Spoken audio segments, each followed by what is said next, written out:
Vasudevaya. Om Namo Bhagavate Vasudevaya. Om Namo Bhagavate Vasudevaya. Narayanam Namaskritya Naram Chaiva Narottamam Devim Saraswatim Vyasam Tato Jayamudire Nashtu Prayeshu Bhadreshu Nityam Bhagavata Sevaya Bhagavati Uttam Shloke Bhaktir Bhavati Naishtaki. So continuing with the discussion on Srimad Bhagavatam, Canto 1, Chapter 7, The Son of Drona Punished, Text 5. Here, after Narad Muni left, after instructing Vyasadeva, now Sud Goswami is saying what Vyasadeva saw and how he's going to write further. So wonderful shlok that Vyasadeva saw in his trance, he saw Krishna and his external energy and all the jivas. Yaya samohito jiva atmanam triguణాత్మకం paro api manute anartham tat kritam cha vipadyate. Due to this external energy, the living entity, although transcendental to the three modes of material nature, thinks of himself as a material product and thus undergoes the reactions of material miseries. Prabhupada writes in the purport, the root cause of suffering by the materialistic living beings is pointed out with remedial measures which are to be undertaken and also the ultimate perfection to be gained. All this is mentioned in this verse. The living being is by constitution transcendental to material engagement, but he is now imprisoned by the external energy and therefore he thinks himself one of the material products. So although the living being is spiritual, Krishna also says in Bhagavad Gita, so many places he says that we are not this body, we are spirit souls. Avinashi tu tadvidiye nasaramidam jitam vinasham avyaya syasya nakashit kartumarati. Means the soul is avinashi, the body will finish. But living being, when he falls in this material world, his consciousness becomes covered over by the material modes of nature. So then he starts thinking, I am this body, and my job is to serve the body and the byproducts of the body, or the things related to this body. So this is my position. But actually, it is not. By constitution, he is transcendental to material engagement. He is not supposed to be in this body. But now it is being imprisoned, and therefore he thinks himself one of the material products. And due to this unholy contact, the pure spiritual entity suffers material miseries under the modes of material nature. The living entity misunderstands himself to be a material product. This means that the present perverted way of thinking, feeling, and willing under material conditions is not natural for him. So this is what it is. The way we are thinking, what way we are feeling, and way we are willing to do things or act or talk is not normal. Why? Because we are thinking in terms of the body. But he has his normal way of thinking, feeling, and willing. The living being in his original state is not without thinking, willing, and feeling power. It's also confirmed in Bhagavad Gita that the actual knowledge of the conditioned soul is now covered by ignorance or nescience. So original thinking, feeling, willing, action, everything is there. Emotions, sentiments, everything is there. But right now we are expressing through this body, which we are not. That's why it's all messed up. And just right now we are as human beings. We are thinking, feeling, willing, acting like human beings. Suppose we get the body of a dog or a hog or a monkey, then we will start thinking, feeling, willing, acting like a monkey. But the living being is not monkey. But because we get a body like this, we start acting like that. But the original state, we also have our original, pure, transcendental thinking, feeling, willing, action, and other activities. Thus, the theory that a living being is absolute impersonal Brahman is refuted herein. This cannot be because a living entity has its own way of thinking in the original unconditional state also. So there is no question of being impersonal, us being impersonal Brahman, because in impersonal Brahman there is no question of thinking, feeling, willing, etc. It can only happen when there's a person, there's a personality. The present conditional state is due to the influence of the external energy, which means that the illusory energy takes the initiative while the Supreme Lord is aloof. So, under the direction, under the guidance of the Supreme Lord, the external energy or Mahamaya takes over us. And then we are under her jurisdiction, and she makes us think the way, uh, not the way that like we are devotees, but the other way, as if we are this body. The Lord does not desire that a living being be illusioned by external energy. Very important. The Lord does not desire that we come or we fall under the clutches of Maya. It is our desire. And again, it is our desire to get out of it also. When we desire, Krishna helps to get out. When we desire to remain in the material world, remain in the illusory energy, Krishna helps in that way also. It's up to us, whatever we desire. It's not like when we ask some people to please come to the temple, come to the satsang, and they say, oh, abhi Bhagwan ki kripa nahi hai. That's why we are not coming. What do you mean Bhagwan ki kripa?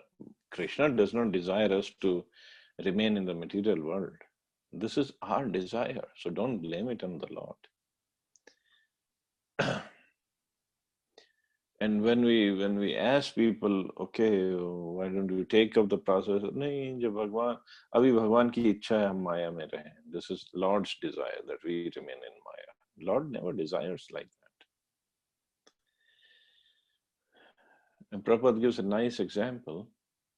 The Lord does not interfere. Okay, no, the previous to that. The Lord does not desire that the living being be illusioned by external energy. The external energy is aware of this fact, but still she accepts a thankless task of keeping the forgotten soul under illusion by her bewildering influence. So this is a thankless task for her, actually, because she is keeping the jivas away from the Lord. But actually, this keeping us away from him is not as a punishment, but this is for our rectification, actually. The Lord does not interfere with the task of illusory energy because such performances of the illusory energy are also necessary for reformation of the conditioned soul.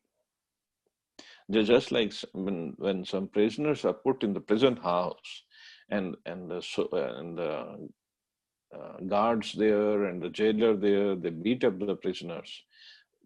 Prime Minister or the head of the state knows that, but he looks the other way around. He doesn't interfere with their work because he knows this is important for the rectification or reformation of the prisoners. If they are doing their job honestly and properly.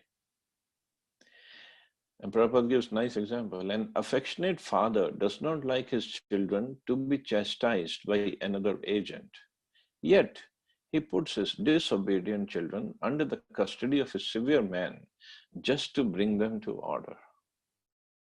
So this is what we are going through. We're trying to come to the right point, to the order. But the all affectionate, almighty Father at the same time desires relief for the conditioned soul, relief from the clutches of the illusory energy. The king puts the disobedient citizens within the walls of the jail. But sometimes the king, desiring the prisoner's relief, personally goes there and pleads for reformation. And on his so doing, the prisoners are set free. So sometimes king goes in the jail and he pleads for reformation, pleads for the prisoners to be freed. And then the prisoners, if they are qualified, they can be freed. Similarly, the Supreme Lord descends from his kingdom upon the kingdom of the illusory energy and personally gives relief in the form of the Bhagavad Gita, wherein he personally suggests that although the ways of the illusory energy are very stiff to overcome, one who surrenders unto the lotus feet of the Lord is set free by the order of the Supreme. So Krishna says, Devi Yesha Gunamai Mamaya Dratyaya Mame Vi Prapadente Maya Metam Tarantite. Meaning, this illusory energy is very, very hard to overcome. But one who takes shelter of my lotus feet, he just gets out of it very quickly. And Bhagavatam also speaks on this matter that one who takes shelter of the lotus feet of the Lord, this Bhav Sagar, this ocean of birth and death, it becomes as big as the water in the puddle which is made by calf's hoof print. It's so easy to cross over. This whole Bhavsagar, his whole ocean of material nescience becomes as big as a puddle created by the hoofs of the calf. It's like only maybe inch and a half or 2 inch in diameter. That's how big it remains.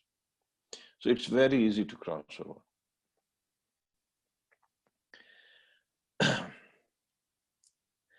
This surrendering process is a remedial measure for getting relief from the bewildering ways of the illusory energy. The surrendering process is completed by the influence of association. The surrendering process. What is a surrendering process? Surrendering process is more we become conducive or we can say the conductor of the instructions of the Supreme Lord coming through his devotees or disciples. So when we become conducive, when we become conductors, better conductor means less resistance. So when we have less resistance for those instructions, means we are surrendering.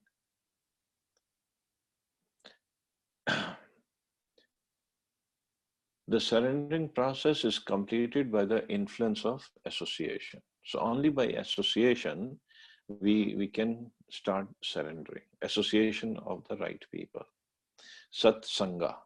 That's why it's called Sadhu Sangha or Sat Sangha. Right now we are doing the association or taking the association of asat things. Asat means temporary. And Sat means sadhu, Sat means also permanent, eternal. So if we take that association properly, and association also means by which we get influenced or we get our consciousness gets improved, purified. That is the real satsanga or sadhu sangha. The Lord has suggested, therefore, that by the influence of the speeches of saintly persons who have actually realized the Supreme, men are engaged in his transcendental loving service. So by the influence of the speeches of saintly persons. So this is very important. So saintly persons, when we go to see a saintly person, we don't just go and, oh, Swamiji, Guruji, Maharajji, please do have some mercy on me. Okay. My asat things increase.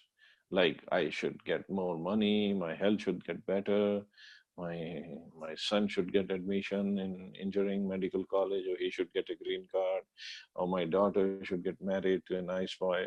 These are all asat things, all temporary. So the real association of saintly persons is when you try to find out how I can make progress in the spiritual life. How can I serve more?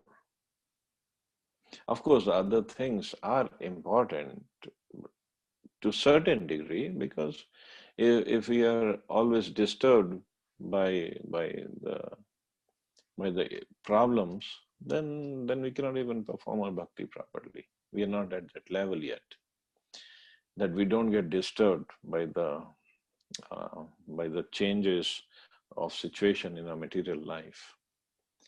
So, but the real association of saintly persons is when we try to inquire, how can I make progress in bhakti? The conditioned soul gets a taste for hearing about the Lord, and by such hearing only, he is gradually elevated to the platform of respect, devotion, and attachment for the Lord. So, by hearing only, our progress is guaranteed. The whole thing is completed by the surrendering process. Herein also, the same suggestion is made by the Lord in his incarnation of Vyasadeva. This means that the conditioned souls are being reclaimed by the Lord both ways, namely by the process of punishment by the external energy of the Lord, and by himself as a spiritual master within and without. So this is actually Krishna's way of making us go back. If we suffer more by the hand through the hands of Maya, then if we get the right association, we can start our journey back home, back to Godhead, if we get the right association. But that desire also is in our heart, and Krishna fulfills that desire. It's not like so many times people ask, okay, if somebody is born in, say, Africa, with there's no association of sadhus, then how will he go back? Or if somebody is born in, say, Siberia, if the desire is there, if the genuine desire is there, even without knowing who the Supreme Lord is, if the genuine desire is there, oh Lord, I want to know you. I want to serve you. Krishna will make the arrangement. And see, now, because of Prabhupada and Prabhupada's movement, devotees all over the world, even in the remote places, they have a chance to associate with devotees and to make progress in the spiritual life. Personal superintendence of the illusory energy is confirmed in the Vedas in relation to the demigods controlling power. Herein also it is clearly stated that the living entity is controlled by the external energy in a personal capacity. The living being, thus subject to the control of the external energy, is differently situated. It is clear, however, from the present statement of the Bhagavatam, that the same external energy is situated in the inferior position before the personality of Godhead. The perfect being or the Lord cannot be approached even by the illusory energy, who can only work on the living entities. So one place it is said this illusory energy or Mahamaya is so ashamed of her thankless job of keeping the living beings in the material world and giving them lots of suffering, that she doesn't even come in front of Krishna. She always stays towards the back of Krishna, behind him.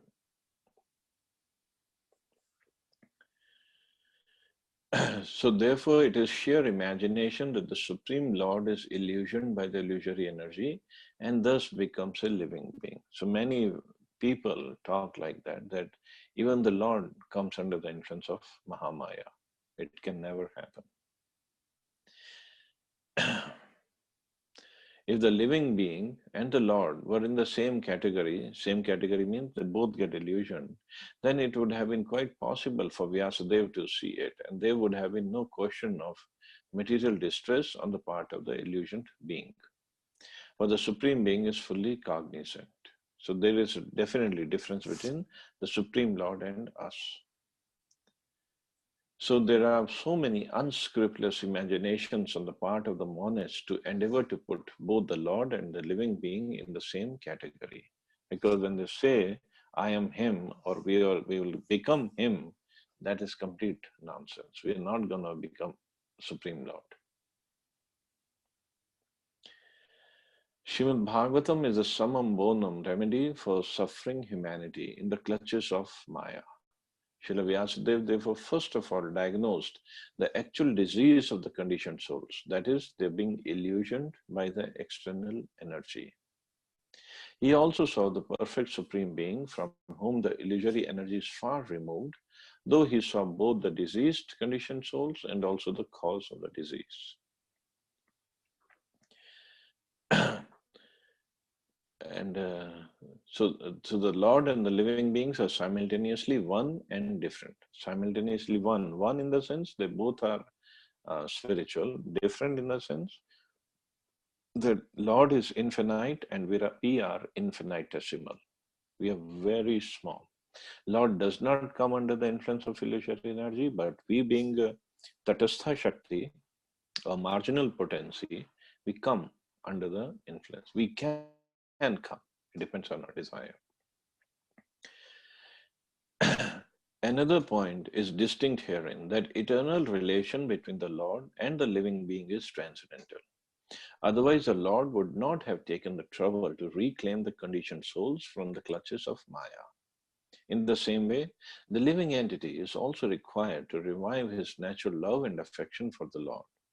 And that is the highest perfection of the living entity. Srimad Bhagavatam treats the conditioned soul with an aim to that goal of life, that we revive our natural love and affection for the Lord, which is the highest perfection for us.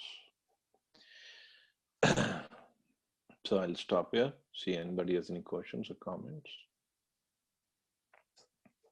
This was very important purport, that's why I wanted to read everything, all the lines. Hare Krishna, pranams Prabhu. There was one shloka that you mentioned where it talked about, where you said that surrendering to the lotus feet of Sri Krishna to get out of this Bhavasagar. There was one shloka that you mentioned. Can you just tell me which one was that for me to make a note of it? It is from Bhagavad Gita, Devi hi esha gunamai. It starts like that, Devi hi esha gunamai mamaya duratyaya. Okay. I don't really remember the verse number or the chapter number. I'll post it on the WhatsApp group. Thank you. Hare Krishna. Thank you. Thank you, Mata. Hare Krishna.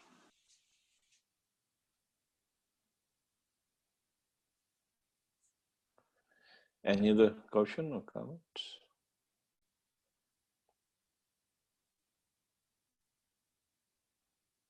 Today we have good attendance. 24 devotees are here.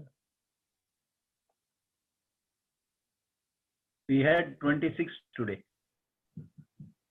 Oh, 2 left already. I think 2 of them left already, maybe. Oh, okay.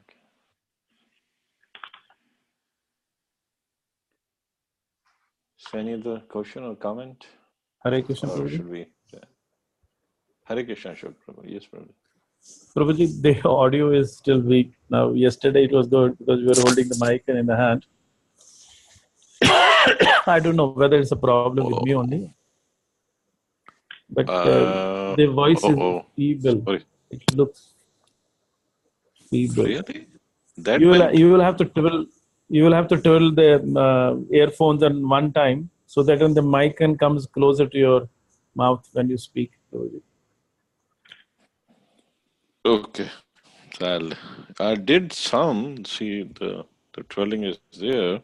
Yes. But still, it wasn't good enough. I don't. Either some problem with my ear or maybe I do not know because nobody seems to be complaining. But I had it was a little feeble. It was not your own self.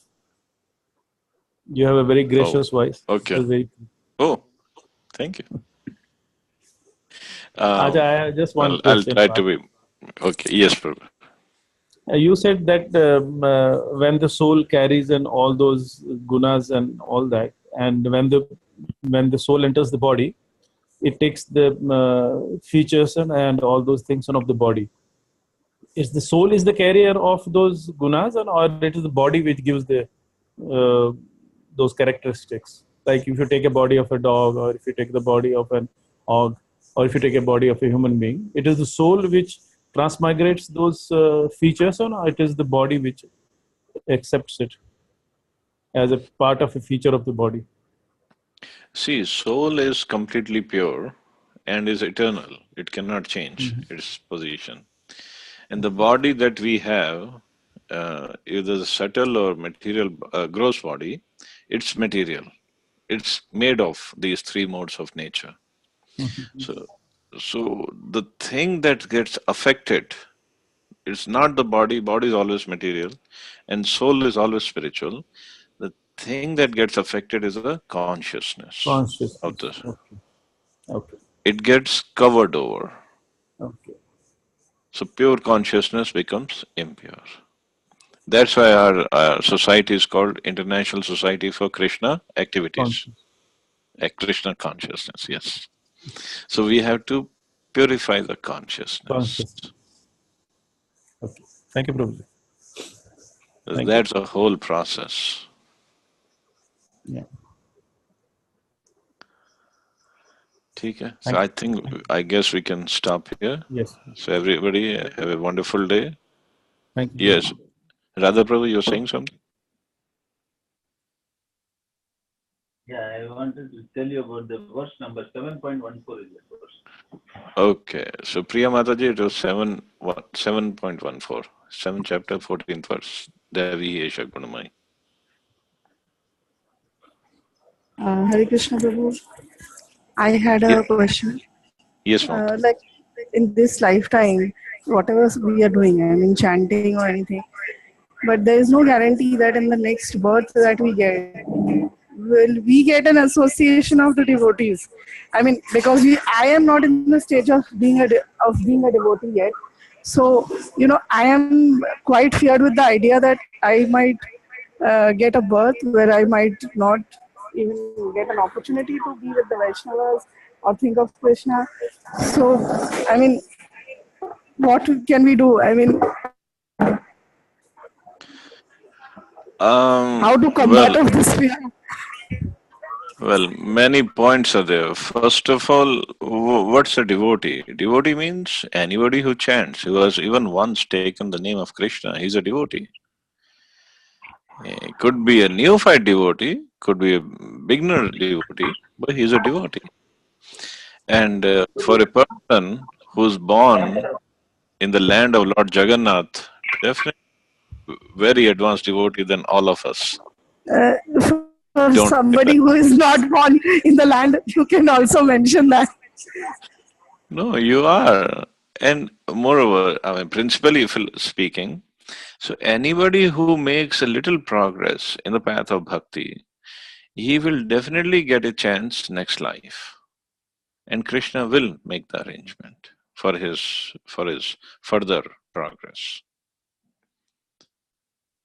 So that Krishna will Does take it care. mean that depending on the so does that mean that if we are doing our services properly, will we, like for me, will I get a birth next time in a Vaishnav family where I'll get that spiritual environment to practice my bhakti and sadhana, to do things properly which I cannot do in this life? I feel like that. In Bhagavad Gita, I Krishna mean, I talks don't know. about I'm it. just.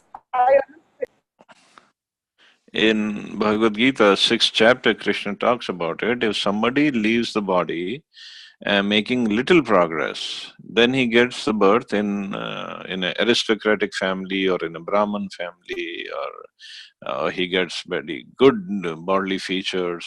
He's very intelligent. But if he leaves the body after making more progress, then he gets to take birth in a Vaishnava family where he can continue his process further. So this is what he speaks about in Bhagavad Gita. so our program is, if we don't make the full perfection, full phase in this life, then at least we should leave the body by making very good sound progress. So at least next life we take birth in Vaishnava family, and we can really progress further.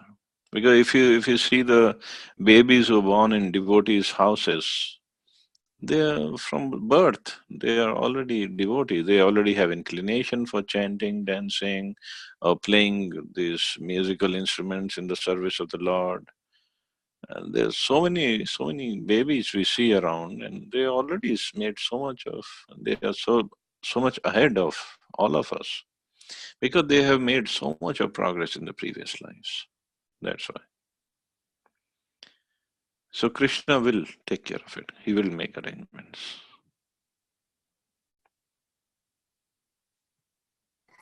Thank you, Prabhuji. Thank you so much.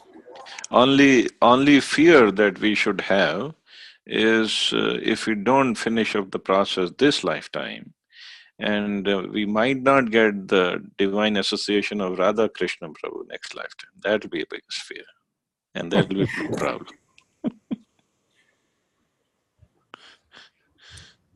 Very Thank you, Mata. So we can stop here. Hare Krishna. Thank you all very Hare much. Hare Jai Srila Prabhupada. Thank you, Prabhuji. Good. Thank you.